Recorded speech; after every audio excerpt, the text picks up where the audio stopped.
Al-MAIDA and Ayah 27.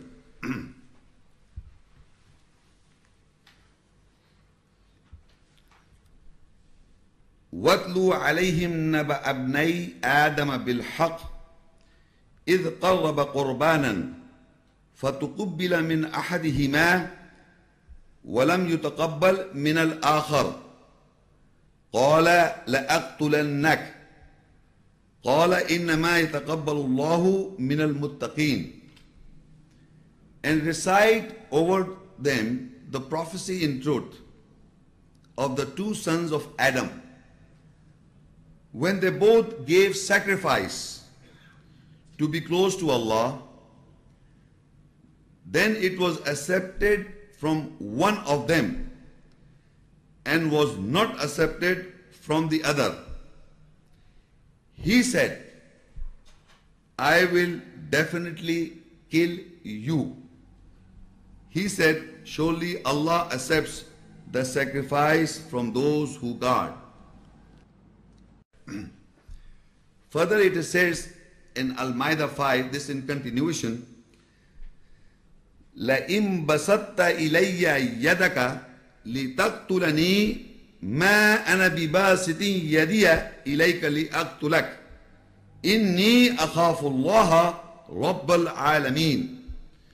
Definitely, if you will stretch out your hand towards me to kill me, I will not stretch out my hand towards you to kill you. Surely I fear Allah, the Lord of the worlds. The same in continuation, the one whose sacrifice has been accepted by Allah, he says, if you intend to stretch out your hand to kill me, I will not stretch out my hand towards to kill you. Meaning he is not even defending. Here you must note the point. He is not even defending. He says, if you will stretch out your hand towards me to kill me, I will not stretch out my hand towards you to kill you. Surely I fear Allah, the Lord of the worlds. So further, Al-MAIDA 5 and Ayah 29. إِنِّي أُرِيدُ أَن تَبُوءَ بِإِسْمِي وَإِثْمِكَ فَتَكُونَ مِنْ أَصْحَابِ النَّارِ وَذَلِكَ جَزَاءُ الظَّالِمِينَ. Surely I intend that you reside with my sin and with your sin, so you will be from the companions of fire, and that is the reward of the oppressors. So he says, I intend that you reside with my sin and with your sin. The word that Arabic is reside means where you live. There is a place where we have, I've got my own residence as my house where I live. Similarly, we reside in our psychology.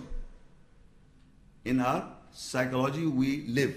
Everybody lives there, in our own psychology. Where we are having righteous deeds with us, we have our wrong deed with us in our psychology where we live. And we have other people's evils and badness with us. What other people have done badness or wrong or evil, we know. Somebody's badness or weaknesses, we know, and we reside with that. First of all, we want to find out somebody's faults. Vulture, we want to find out other people's faults, and with that person's wrong, we reside. We live in that. That person is this, he was doing this, I know about his personality. We reside with that, we live with that. What is that purpose for? What you gain out of nothing? Except to reside with the other people's weaknesses, you reside, you live in that.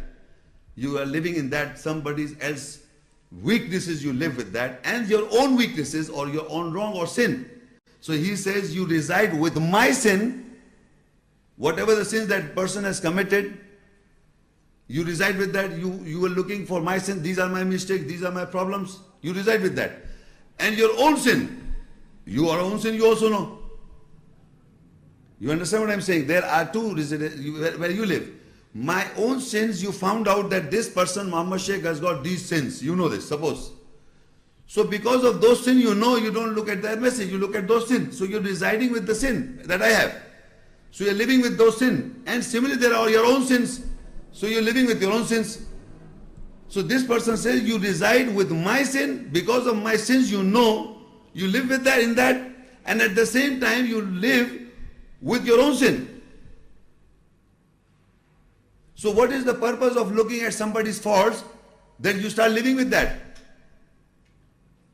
And you don't look at the message. You don't look at the sense or the essence.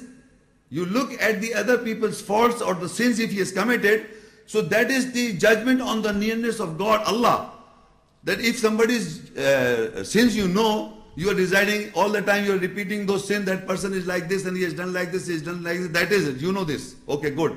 And you also know your sins.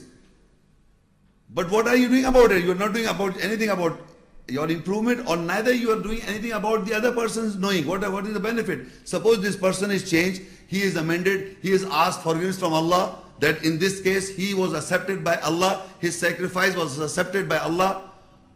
So that is why he says, you reside with my sin. Okay, you want to live with my sin, you live. Reside with my sin. And you also reside in your own sin. Live in that. This is how people live in the world. Living means they have got, in their psychology, they are living with the sins of other people, and they are living in the sins of their own. Nothing doing about anything. So this person whose sacrifice was accepted, he is saying, you reside with my sin. You live with that. And also with your own sin. Surah Al-MAIDA 5 and Ayah 30.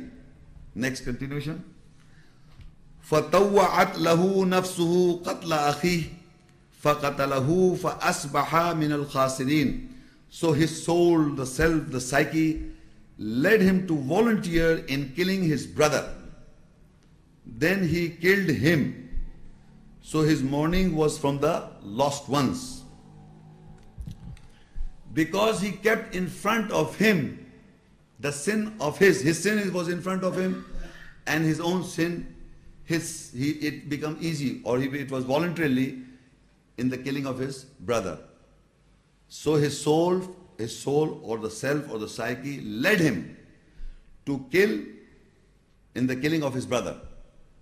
That means he kept the other person's faults in front of him, or the sins in front of him, that because he's got these sins in him, it is justified for me to kill him. You understand what I'm saying? That it is his sin. That person, since he came to know the other brother, he came to know his sins, that says that because of these sins, his psyche led him to volunteer. It becomes voluntarily action, because he says, because he's this wrong, he's done this is wrong, I should kill him. It is no justification of doing wrong. If a wrong does take place, you are not justified to do the same very act, the wrong. Similarly, his psychology, he knew the sins of that person, of that brother, he knew the sins. So he said, I will let you reside with that sin. So he knew that sin, and because he knew the sin, he said it becomes voluntary action to kill his brother because of a sin. Because he knew that this person has committed this sin, I have the right to kill him. So his soul, the self-psyche, led him to volunteer in killing his brother. Then he killed him, so his mourning was the lost ones. Why did he kill him? First of all, he killed him because he was accepted by Allah. First, his jealousy. He was not accepted, his works was not accepted. That is the first jealousy. Now he's covering that jealousy by thinking that this person is to be killed because he knew the sins. He knew the wrongs or the sins of that brother. That is why he said, you live or reside with that sin of yours and of my sin. You live with that. My sin you also reside, and your own sin you reside. So people who look at other people's faults or weaknesses or wrongdoings doesn't justify them to have their feelings for that person the way they have. It is not justified. If somebody is wrong, doesn't mean you to have a bad relation with that person. That is not the justification. That is the point here we have to understand, because the soul, the self, led him to volunteer in killing his brother. Justified him, yes, you can kill him because he's got bad character or whatever in his eyes. But in the eyes of Allah, he was accepted. The sacrifice was accepted. But to him, he knew it. Okay, I know his sin. That is why you can reside in my sin. You can reside with my sin and you can reside in your own sin, with your own sin. So that is why he killed him.